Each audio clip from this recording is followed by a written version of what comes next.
오늘 이 새벽에는 로마서 2장 17절로 29절 말씀을 중심으로 마음의 할례를 받은 자라는 제목으로 말씀을 상고하도록 하겠습니다.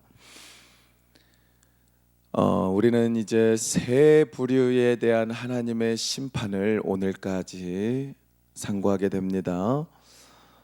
먼저 로마서 1장 18절로 32절에서는 이방인들의 죄를 사도 바울은 고발하고 있어요. 그들은 하나님을 알만한 것이 이 세상에 창조되어져 있는데도 불구하고 하나님을 하나님으로 예배드리지 아니하고 우상을 숭배하였다고 합니다. 그래서 하나님께서 그들을 내버려 두심으로 정욕과 부끄러운 욕심을 추구하는 그 욕심에 허락을 하여 빠져들게 하셨다, 그렇게 이야기를 했습니다.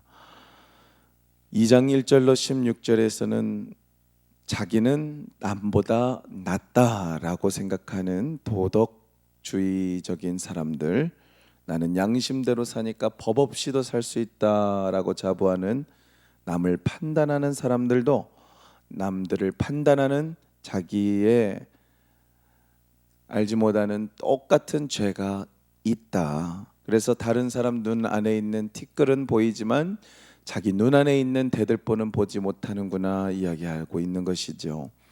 오늘 본문은요, 종교인의 죄를 다루고 있습니다. 다시 말해서 유대인들의 죄를 다루고 있죠. 바울은 이 중에서 실제로 가장 경건하다라고 주장하는 유대인들, 왜 그럴까요? 기준이 다릅니다.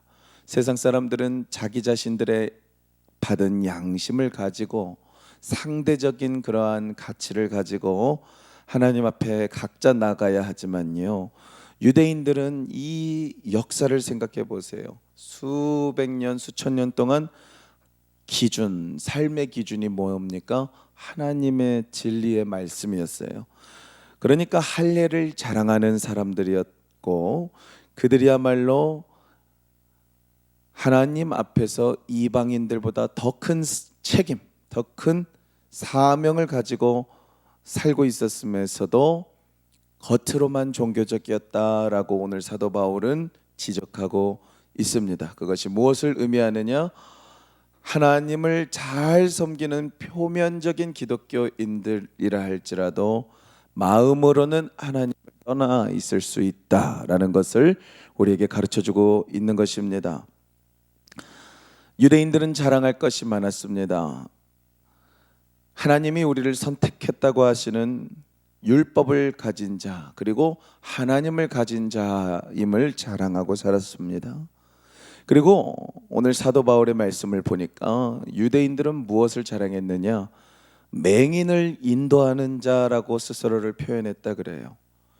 또 어둠의 빛이다, 자신들이 어둠을 비추는 빛이다라고 자랑했다고 하고요. 어린아이의 교사라고 스스로를 자부했습니다. 그런데 문제는 뭐냐? 사도 바울이 오늘 지적하지만요, 도둑질하지 말라고 가르쳤지만 유대인들은 도둑질을 하며 살았다라고 하는 것이고, 간음하지 말라라고 가르치면서 정작 본인들은 간음을 하고 살았으며, 우상 숭배하지 말라라고 가르치면서 탐욕과 거짓으로 같은 우상 숭배를 추구하고 짓고 살았다. 그래서 24절 우리가 한번 읽어보겠습니다. 시작. 기록된 바와 같이 하나님의 이름이 너희 때문에 이방인 중에서 모독을 받는도다. 아멘. 사랑하는 여러분, 가르치지만, 이건 무슨 얘기냐면 말씀을 말하지만 다른 사람들에게 나는 이것을 믿고 이렇게 살아야지라고 지적을 한다라는 것이죠. 그런데 그렇게 말은 하지만 그렇게 살지 않는 신자 때문에 불신자들이 하나님의 이름을 모독하였다라고 24절에서 사도 바울이 증거하고 있는 것입니다. 하나님을 모르는 자들 때문이 아닙니다. 하나님을 안다고 말하면서 삶의 행실로는 하나님을 아는 모든 것을 부정하는 하나님의 백성들 때문에 하나님의 이름이 욕을 먹는 것입니다. 부모의 이름이 부모에게 가정교육을 받았어도 밖에서 부모님이 가르쳐 주신 것은 까맣게 잊어버리고 신뢰를 범하고 잘못 행동하는 자녀들 때문에 욕을 당하는 것처럼 하나님의 이름도 우리 기독교인들의 삶 때문에 영광을 세상에서 받으시기도 하지만 반대로 우리의 말과 행동이 다른 것 때문에 그 이름이 업신여김을 당하기도 하고 모독을 당하기도 한다는 사실을 기억해야 할 줄로 믿으시기 바랍니다. 유대인들은 자신들이 할례를 받은 것을 하나님이 인정한 사람, 하나님이 구원한 사람, 하나님의 백성이므로 하나님의 선택을 받은 사람이라 가장 붙들고 자랑했어요. 그런데 이제 바울은 25절 하반절에서부터 보면은 그것을 정면으로 다루고 있습니다. 25절 우리가 하반절 만일 율법을 범하면은 내 할례는 무할례가 되느니라 라고 사도 바울이 유대인들에게 가르치고 있습니다. 그러니까 우리가 이 로마서에 대해서 지금 보면 볼수록 무엇을 느끼십니까? 교역자가 없는 상태에서 스스로 신앙생활은 분명히 잘했어요. 그거는 변함없는 사실이에요. 그것을 칭찬했단 말입니다. 그런데 제대로 믿는 게 아니에요. 여기에서 좋은 교역자의 필요성이 드러납니다. 이 로마 교인들이요, 이 유대인들이 핍박을 이겨내고 다시 로마로 복귀해서 교회 생활에 다시 열심을 가하고 있었지만 이방인 성도들과 엄청난 알력 다툼을 가지고 있었다는 것을 지금 이 본문에서 우리가 깨닫게 되지 않습니까?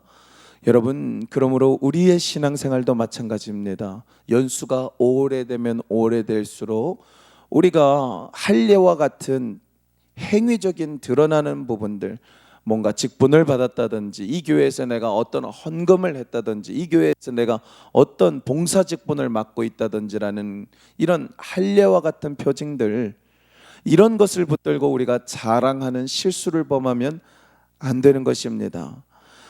오늘 바울은 그래서 순종이 없는 표징, 다른 사람들에게 나는 왕년에 이런 것을 하나님 앞에서 잘 했었고 예전에는 이런 기도를 했었고 예전에는 이런 헌신을 했었다, 그러니까 난 대단한 기독교인이다라고 증거하는 거 아니겠습니까? 이게 오히려 심판의 증거라고 사도 바울은 선언하고 있는 것입니다. 겉모양은 할례를 받았어요. 받지 않은 것이 아닙니다.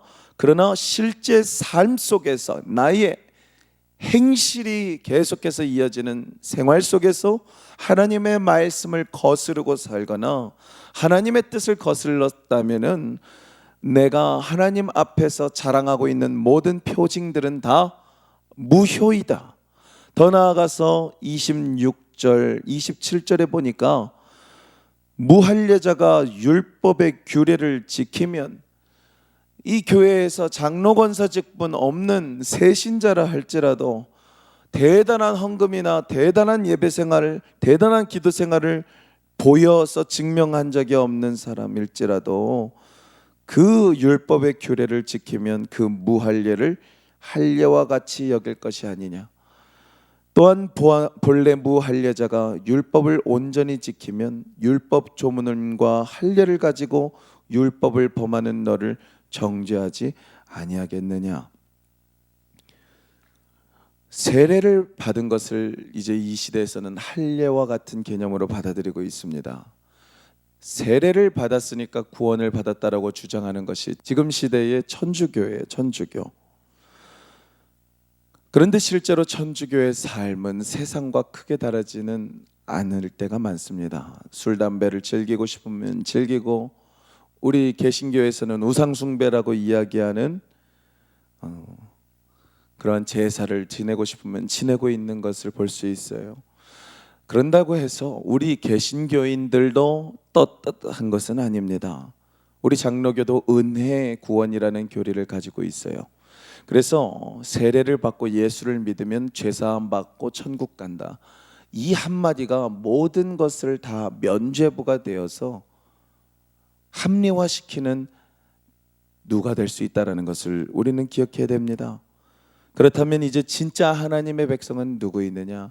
나는 예수 믿고 나는 회개하면 되지. 오늘 밤에도 나 오늘도 잘못했지만 내일도 잘못할 거지만 계속 잘못할 거지만 잘못했다고 기도만 하면 되지. 이런 것이 진짜 하나님의 백성이 아니라 바울은 이제 28절 이하에서 진짜 하나님의 백성을 정의 내리고 있습니다. 함께 28절과 29절을 읽어보겠습니다. 시작.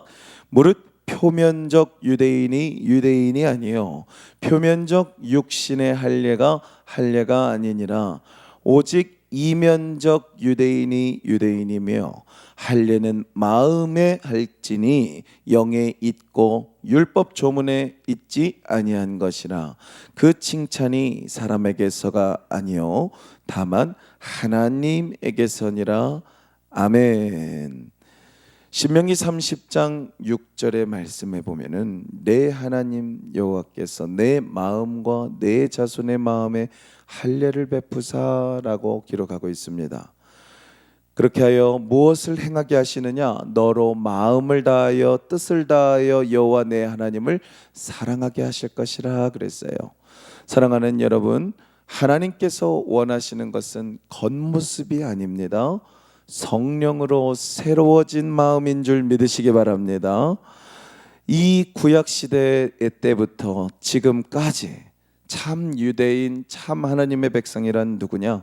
혈통을 통해서가 아니라 의식을 통해서가 아니라 말씀을 들은 자에게 성령으로 하나님이 마음에 새겨주시고 생기를 불어넣어 주신 사람들이라고 오늘 사도 바울은 증거하고 있고 선언하고 있습니다. 그러므로 우리에게 어떻게 이것을 적용할 것이냐? 오늘 우리는 성경 지식을 얼마나 알고 있느냐를 넘어서야 하는 것입니다. 알기만 하는 것은 실천하는 것이 아니라 그랬어요. 알고만 있는 것은 생기가 있는 것이 아니라 그랬어요. 그러나 그 말씀을 내 삶의 현장에서 어떻게 실천해 내느냐가 중요하다라는 것입니다. 사랑하는 여러분, 매일 저녁 우리는 보통 자기 전에 한 5분여 정도 자신의 죄를 자백하고 회개하는 그런 모습들이 있습니다. 그렇다면 이제는 그 회개가 그 다음 날에 죄를 짓지 않냐는 결단까지 나아가는 우리가 되기를 간절히 소망합니다. 그리고 우리의 결단만으로는 되지 않는다는 것을 우리는 지금까지 경험해 왔습니다. 그러나 문제는 말로는 다른 사람들을 정죄할 수 있고 말로는 다른 사람들 앞에서 내가 말씀대로 산다라고 이야기할 수 있지만 삶의 현실에서는 그러지 못하는 것을 우리가 많이 경험하지 않습니까? 성령을 사모하여 성령의 능력을 구하여 우리가 실천하고자 하는 말씀을 오늘 하루 실천할 수 있게 해달라 기도하는 우리가 되기를 간절히 소망하는 것입니다. 가정에서도 적용해야 합니다. 자녀에게 신앙을 전수할 때에 우리가 때때로 주저하는 이유가 무엇입니까? 말로만 우리가 살아내는 것을 우리 양심이 고백하고 있기 때문에 그 말이 전달되는 힘이 약한 것을 알기 때문입니다.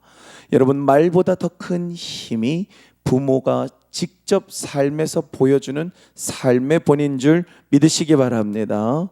어떠한 어려운 일이 있어도 자녀들이 멀리 떨어져 있어도 우리 부모님들께서 먼저 사랑하는 누구야? 엄마는 이런 상황에서 항상 주일 성수를 했다. 알려주세요. 나는 어쩌고 저쩌는데 너는 뭘 이걸 못하니?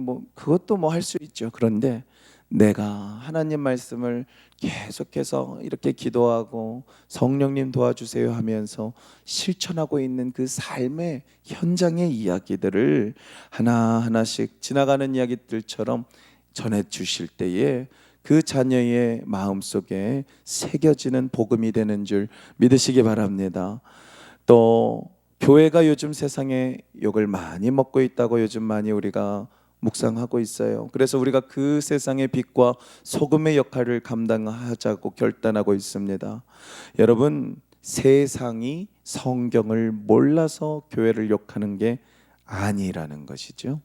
우리가 삶으로 우리가 말하는 기독교를, 우리가 말하는 하나님에 대한 그 선하신 사랑을 실행해내지 못하기 때문에 교회가 말과 행동이 달라서 세상에 욕을 먹고 있다. 더 나아가서 하나님의 이름을 모독되게 하고 있다라는 것을 우리가 기억하시고, 우리가 선교사이다라는 관점을 가지고 삶의 현장으로 나아가는 오늘이 되기를 주님의 이름으로 축원합니다. 그리하여서 우리가 세상에서 오늘 하루를 살아도 우리의 삶의 모습을 통해서 우리의 주위 모든 사람들이 하나님을 높여드리고 우리로 말미암아 하나님께 영광을 돌려드리는 아름다운 삶이 되기를 주님의 이름으로 축원합니다. 말씀을 맺겠습니다. 사랑하는 성도 여러분, 바울은 오늘 우리에게 분명히 선포하고 있습니다. 표면적으로 다른 사람들에게 보여지기 위한 신앙이 아니라 마음의 말씀을 받아들이고 순종하여 실천하는 삶을 살아내는 마음의 할례가 필요하다. 또 문자적인 율법을 많이 알고 읊고 다른 사람들에게 지적하는 것이 중요한 것이 아니라 그 말씀을 살아내는 능력인 성령의 충만함이 필요한 것이다. 그리고 사람의 칭찬과 인정을 높임받기를 바라며 교회 생활을 해야 하는 게 아니라 신앙생활은 하나님의 칭찬을 받아야 하는 것이다 라는 것을 우리에게 가르쳐주고 있는 것입니다. 그러므로 오늘 이 새벽에 우리가 기도할 때에 우리 성령님께 굳은 마음을 내어드리고 성령님이 주고자 하시는 하나님의 뜻과 하나님의 사랑은 간절히 구하여서 새롭게 됨을 얻고 오늘 하루를 힘차게 시작하시는 우리 행전의 모든 성도님들 되시기를 주님의 이름으로 축원합니다. 기도하겠습니다.